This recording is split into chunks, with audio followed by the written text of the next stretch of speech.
முடிச்சுட்டாங்க போங்க நண்பர்களே, முடிச்சுட்டாங்க போங்க. இதெல்லவா குடும்பம் சொல்லுங்க, இதெல்லவா குடும்பங்க.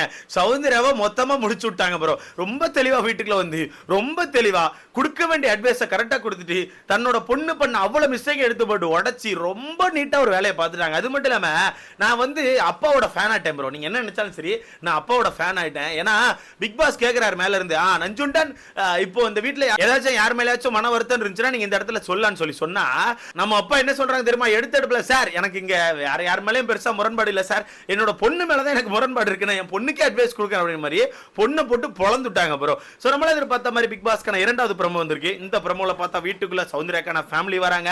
ஆனா ஃப்ரீ ஸ்டார்ஸ்க்கு மாதிரி இல்ல ப்ரோ. திருப்பி சொல்றேன், ஃப்ரீ ஸ்டார்ஸ்க்கு மாதிரி இல்ல. ஏன்னா உங்களுக்கு இந்த ப்ரோமோல காமிச்சிருப்பாங்க பாட்டு போட்ட மாதிரி ஆட் பண்ணி வச்சிருக்காங்க. ஆக்சுவலா லைவ்ல அப்பலாம் நடக்கவே இல்லை. லைவ்ல சும்மா வெளிய நிப்பாட்டி விட்டாங்க. லைனா நிப்பாட்டி விட்டு ஒருத்தரே கேக்குறாங்க, உங்க ஃபேமிலி வந்தா எப்படி ரியாக்ட் பண்ணுவீங்க, உங்க ஃபேமிலி வந்தா என்னென்ன பண்ணுவீங்க அப்படின்னு மாதிரி சும்மா நார்மலா கேட்டுட்டு உசுப்பேத்தி விட்டுட்டு அப்படி நிப்பாட்டி வச்சிருக்காங்க. நிப்பாட்டி வச்சிருக்கும் போது இங்க இருந்து சௌந்தர்யா கத்திட்டு இருக்காங்க, அம்மா அப்பா அப்படி சொல்லி கத்திட்டு இருக்காங்க. கத்திக்கிட்டே இருக்கும்போது அங்க கதவை திறந்துட்டாங்க. அப்படியே கத்திக்கிட்டே இருக்கும்போது கதவை திறந்தாச்சு. கதவை திறந்தா சௌந்தர்யா ஃபேமிலி வருது. இங்க இருந்து சௌந்தர்யா பிச்சை பிடிக்க போறாங்க. போயிட்டு அம்மா அப்படி சொல்லி கட்டி பிடிக்கிறாங்க. கட்டி பிடிச்சோன்னு இந்த ஃபேமிலி ரொம்ப ஜென்யூனா, எக்ஸ்ட்ரா டிராமாலாம் எனக்கு தெரிஞ்சு பெருசா எதுவுமே தெரியலங்க. எனக்கு தெரிஞ்ச அந்த ஃபேமிலி கிட்ட சுத்தமா தெரியல. ரொம்ப நீட்டா வந்தாங்க.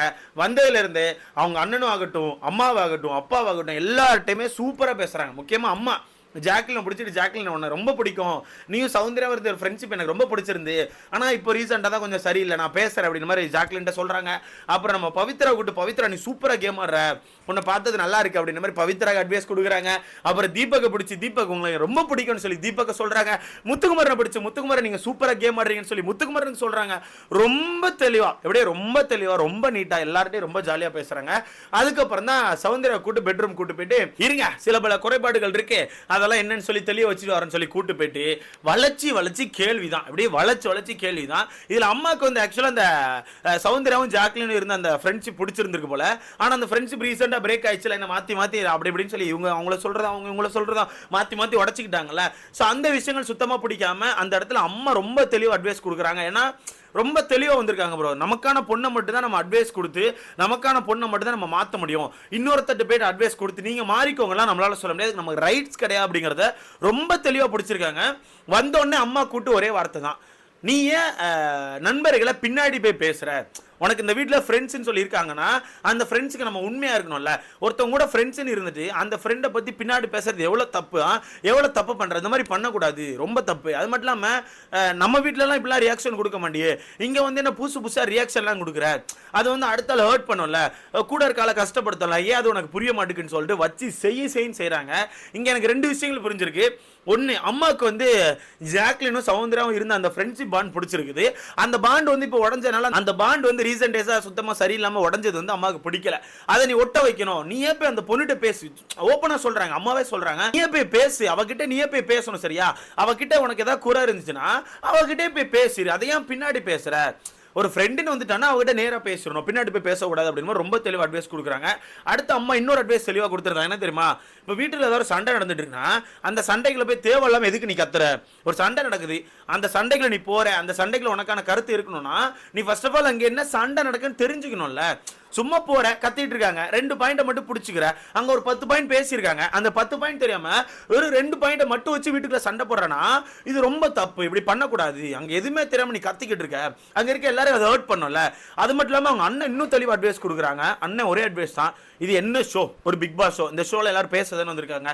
அப்ப யார் பேசினாலுமே உனக்கு பிடிக்க மாட்டேங்குது, எதுக்கு யார் பேசினாலுமே சும்மா வளரிட்டே இருக்காங்கப்பான்னு சொல்லிட்டு ஒரு மாதிரி மூஞ்சல் அடிச்ச மாதிரி ஒரு ரியாக்ஷன் கொடுத்துட்டு அந்த இடத்த விட்டு போறிய, எதுக்கு, அது ரொம்ப தப்பா இருக்கு, அதை மாத்திக்கோ, அப்படிலாம் இருக்கக்கூடாது. வீட்டில் யாராவது பேசுறாங்களா, உனக்கு பிடிக்காத ஆள் பேசினா கூட அந்த இடத்துல நின்று கேளு, ஃபர்ஸ்ட் ஆஃப் ஆல் ஃபுல்லாக கேளு, கேட்டு முடிச்சுட்டு அதுக்கப்புறம் உனக்கு அவங்க பேசுனது ஏதாச்சும் சரியில்லைன்னு சொன்னிச்சுன்னா அதுக்கப்புறம் பேசு. அவங்க பேசிகிட்டே இருக்கும்போது ஒரு 5 பாயிண்ட் எடுத்துட்டு அதை நீ திருப்பி பேசிக்கிட்டு, இல்லையா அவங்க பேசிகிட்டே இருக்கும்போது மூஞ்ச ஒரு மாதிரி இது பண்ணிட்டு அந்த இடத்த விட்டு நடந்து போற, இது நல்லா இல்லை, இது ஒரு ஷோக்கு பார்க்க நல்லா இல்லை. ஃபர்ஸ்ட் ஆஃப் ஆல் இந்த அவங்க அண்ணன் தான் ப்ரோ உண்மையாக சொல்கிறாங்க, அண்ணன் போட்டு பொழந்துட்டாங்க. ஏன்னா இதெல்லாம் தரமான கேள்வி ப்ரோ. என்ன பொறுத்தவரத்துக்கு நான் 5 ஃபேமிலி இப்போ பார்த்துருக்கேன், இன்னும் ஃபேமிலிஸ் வர வேண்டி இருக்கு இல்லைன்னு சொல்ல, 5 ஃபேமிலியில் இந்த ஃபேமிலி ரொம்ப தெளிவாக நிறைய அட்வைஸ் கொடுத்த மாதிரி எனக்கு தோணுச்சு. இப்போ சொல்லாமரா வேற ஃபேமிலிலாம் சூப்பராக இருந்துச்சு ப்ரோ, தீபக் அண்ணன் ஃபேமிலி மாசாக இருந்துச்சு, வீட்டை என்டர்டைன்மெண்ட் பண்ணாங்க, இல்லைன்னு சொல்லவே மாட்டேன். நான் சொல்றது ஒரு ஃபேமிலி ரவுண்டில் ஒரு ஃபேமிலி உள்ள வராங்கன்னா வீட்டுக்குள்ள ஒருத்தவங்களை வந்து தூக்கி விட தானே ட்ரை பண்ணோம், யாரையும் டவுன் பண்ண ட்ரை பண்ண கூடாது. அந்த வகையில் நல்ல வேளை இந்த ஃபேமிலி வந்து யார் மேலேயுமே எங்களுக்கு மனக்குறைவு இருக்குன்னு சொல்லவே இல்லை. ஸோ தன்னோட பொண்ணுக்கான மிஸ்டேக்கை மட்டும் தான் ஃபுல்லாக அட்ரஸ் பண்ணிட்டு போயிருக்காங்க. எல்லார்ட்டையுமே ரொம்ப ஜாலியாக பேசிட்டு போயிருக்காங்க, எல்லாரையுமே தூக்கி வச்சு பேசிட்டு போயிருக்காங்க. எல்லாரும் முஞ்சில சிரிப்பு நம்மளால பார்க்க முடிஞ்சு, இப்படி எல்லாரும் முஞ்சில நம்மளால சிரிப்பு பார்க்க முடிஞ்சு. இந்த இடத்துல அவங்க அண்ணன் ஒன்று கேட்குறாங்க, இப்போ வீட்டுக்குள்ள நீ பேசிட்டு இருக்கும் ஒரு மாதிரி சண்டை போட்டு போயிடுற, நீ சில பேர்கிட்ட கேட்கறல உனக்கு சென்ஸ் இருக்கா, உனக்கு பேச தெரியுதா, சும்மா ஏதாவது பேசாதெல்லாம் நீ சொல்றல, உனக்கு ஃபர்ஸ்ட் அதெல்லாம் தெரியுதா, உனக்கு சென்ஸ் இருக்கா, ஒருத்தவங்க எப்படி பேசணும், ஒருத்தவங்க என்ன மாதிரி நம்மகிட்ட பேசுறாங்க அதெல்லாம் பார்த்து புரிஞ்சுதானே ரிட்டர்ன் ரியாக்ட் பண்ணோம். நீ எதுவுமே கவனிக்காம பேசிட்டே இருக்கும்போது ரியாக்ட் பண்ணனா அப்போ இந்த வீட்டுக்குள்ள நீ எதுக்கு வந்திருக்க, எதனால வந்திருக்க, இந்த வீடு என்ன வீடு உனக்கு தெரியுதா இல்லையான்னு சொல்லிட்டு அண்ணன் போட்டு பொழந்துட்டாப்ல. அண்ணன் போட்டு பொழந்துட்டாப்ல. இதுல அப்பா வந்து கொஞ்சம் சப்போர்ட் பார்த்தாலே தெரியுது, அப்பா கொஞ்சம் சப்போர்ட் பண்றாங்க, அது ஓப்பனாவே தெரியுது. அம்மாவும் போட்டு நல்லா பொழந்துச்சு. அம்மாவுக்கு வந்து இந்த ஜாக்லின் மட்டும் தான் ரொம்ப மன வருத்தமா இருந்திருக்கு. அப்புறம் வெளியே கூட்டு வந்து உட்கார வச்ச பிறகு பிக் பாஸ் கேட்கறாப்ல, யார் மேலேயாச்சும் உங்களுக்கு முரண்பாடு இருக்கான்னு கேட்டா அப்பா ஒரே வார்த்தையில முடிச்சாங்க, முரண்பாடு இருக்கு, ஆனா அது என் பொண்ணு மேல தான் இருக்கு, இங்க யார் மேல இல்ல, இங்க எல்லாரும் சூப்பரா கேம் ஆடுறாங்க, எல்லாருக்கான கேம் எனக்கு பிடிச்சிருக்குன்னு சொல்லிட்டு எல்லாமே ஃபாலோ பண்ணிருப்பாங்க போல. அப்பா பயங்கரமா ஃபாலோ பண்ணிருக்காங்க ப்ரோ. எல்லாரை பத்தி ரொம்ப தெளிவா சொல்றாங்க. தீபக் அண்ணனை தான் அதிகமா பாராட்டினாங்க. தீபக் அண்ணன் கொடுத்த அட்வைஸ், தீபக் இந்த வீட்டில் ஆடுற கேமு இது எல்லாமே சூப்பரா இருக்குன்னு சொல்லிட்டு தீபக் அண்ணன் சூப்பரா தூக்கி வச்சு பேசினாங்க. அப்புறம் முத்துக்குமரன் சூப்பரா ஆடுறீங்க, விஜய் விஷால் பிடிச்சிருக்குது, அருண் அவர்களை பிடிச்சிருக்குது, அன்சித் அவர்கள் இந்த கேம் ஆடும்போது பண்ற விஷயங்கள் எனக்கு பிடிச்சிருக்குது, பவித்ரா பிடிச்சிருக்குது, மஞ்சரி மேம், அந்த மஞ்சரி மேம் அப்படிங்கிற வார்த்தை தான் பயங்கரமா ரிஜிஸ்டர் ஆயிருக்குது, மஞ்சரி மேம் சூப்பரா பண்றீங்கன்னு சொல்லிட்டு எல்லாருக்குமே ஒரு பாசிட்டிவ் எனர்ஜி கொடுத்துட்டு போயிருக்காங்க. யாரையுமே டவுன் பண்ணல, யாரையுமே டவுன் பண்ணாம எல்லாருக்கும் ஒரு பாசிட்டிவ் எனர்ஜி. அவங்க அண்ணன் சூப்பரா பேசுறாங்க. கடைசியில் பிக் பாஸ் ஒரு டாஸ்க் கொடுத்திருக்காரு. என்ன டாஸ்க், இந்த புளி மேட்டரை உடைச்சு விட்டாங்க. இந்த குழம்பு வச்சப்பா புளியை கரைச்சு ஊத்தாம கட்டி புளி அப்படியே போட்டு எடுத்திருப்பாங்கல்ல, அந்த மேட்டரை போட்டு உடைச்சு விட்டாங்க. உடைச்சிட்டு பிக் பாஸ் ஒரு டாஸ்க் கொடுத்துட்டாங்க. அம்மா கிட்ட இருந்து ஒரு ரெசிபி வாங்கிக்கணும், அந்த ரெசிபி வச்சு நீங்க வீட்டுக்குள்ள ஒரு நாள் சாப்பாடு செஞ்சு கொடுக்கணும் அப்படின்னு மாதிரி சொல்லிட்டாங்க போல. அம்மா ரெசிபி கொடுக்க, அந்த ரெசிபியை வந்து ஆர்வ கோளாறுல என்னதாம சொல்ல, அதுக்கு அம்மா அங்கிறது இதை தான் சொன்னேன், சொல்றத முதல் கேளு அப்புறம் புரிஞ்சு நடந்துக்கும் அப்படின்னு மாதிரி அம்மா போட்ட பொழக்க அப்படின்னு மாதிரி ஒரு ஃபன் வைப்ல கொண்டு போயிட்டாங்க. நல்லா இருந்துச்சு, ரொம்ப நீட்டா இருந்துச்சுன்னு சொல்லலாம். ரொம்ப என்டர்டைன்மெண்ட், வீடு கலகலன்னு இருந்துச்சு அப்படின்னு இல்ல, ரொம்ப நீட்டா ரொம்ப ஷட்டிலா அப்படியே ஒரு மாதிரி யாரையுமே ஹர்ட் பண்ணாம நீட்டா கொண்டு போன மாதிரி எனக்கு தெரிஞ்சு. அதை முடிச்சோடனே பயங்கரமான டாக்கே அந்த முட்டை பப்ஸ் தான். எங்களுக்கு முட்டை பப்ஸ் கொடுப்பீங்களா, சௌந்தர்யாவோட ஃபேன் சொன்னா கொடுப்பீங்களா, சௌந்தர்யோட நண்பர்கள் சொன்னா கொடுப்பீங்களான்னு சொல்லிட்டு பயங்கரமா போட்டு கலாய்க்கிறாங்க. இதுல அப்பா ஒரே வார்த்தை தான், வாங்க எல்லாரும் கிடைக்குவாங்க, எல்லாருக்கும் உண்டு. ஆல்ரெடி ஏதோ பிளான் பண்ணிருப்பாங்க போல, பிக் பாஸ் வீட்டுல ஏதோ கொண்டு வர பிளான் பண்ணிருப்பாங்க போல, விட மாட்டேன்னு சொல்லிட்டாங்க போல. அதே சொல்லியிருக்காங்க, நாங்க ஏதாவது செஞ்சு கொண்டு வரலான்னு பார்த்தோம், விட மாட்டேன்னு சொல்லிட்டாங்க, அதனால முடியல. வெளியே வந்த பிறகு வாங்க எல்லாருமே நம்ம பசங்க தானே வாங்க அப்படி சொல்லிட்டு ரொம்ப நீட்டா பேசி எல்லார்ட்டையுமே ஒரு ஃபன்னான டாக் தான். ஓகே, எல்லார்ட்டையும் ஒரு ஃபன்னான டாக் கொடுத்து ரொம்ப நீட்டா முடிச்சிட்டாங்க. இல்ல சௌந்தர்யாவை போட்டு பொழந்துட்டாங்க அப்படிங்கிறது உண்மை. முக்கியமா அந்த ஃப்ரெண்ட்ஷிப் மேட்ரு, ஓகேவா, ஃப்ரெண்ட்ஷிப் மேட்ரு, அந்த ரியாக்ஷன் மேட்ரு, வீட்டுக்குள்ள இந்த ரியாக்ஷன் கொடுக்க ரொம்ப தப்பா இருக்குது.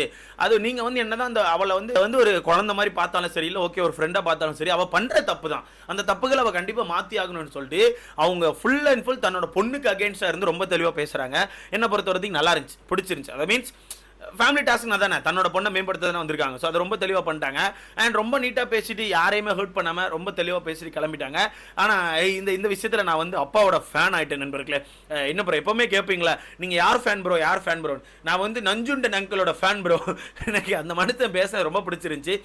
அந்த மனுஷன் ஒரு மாதிரி நல்லா பேசினார் ப்ரோ. அந்த மனுஷன் பேசினதே ரொம்ப பிடிச்சிருச்சு, நல்லா இருந்துச்சு. ஓகேவா, ஸோ மொத்தத்தில் ஃபேமிலி வந்து ரொம்ப நீட்டாக முடிச்சுட்டு கிளம்பிட்டாங்க. அடுத்த என்னென்ன ஃபேமிலி, இன்னும் 3 ஃபேமிலி வரப்போறாங்க. அன்சிதா, பவித்ரா, அடுத்த அவங்க பேர் என்ன, ராணு, இந்த 3 ஃபேமிலி வரப்போறாங்க. ஸோ வெயிட் பண்ணி பார்க்கலாம் நடக்குன்னு. ஸோ இதை பற்றி உங்களுக்கான கருத்தான்னு சொல்லி மறக்காம கமெண்ட்ல போடுங்க. அடுத்த வீடியோல பார்க்கலாம்.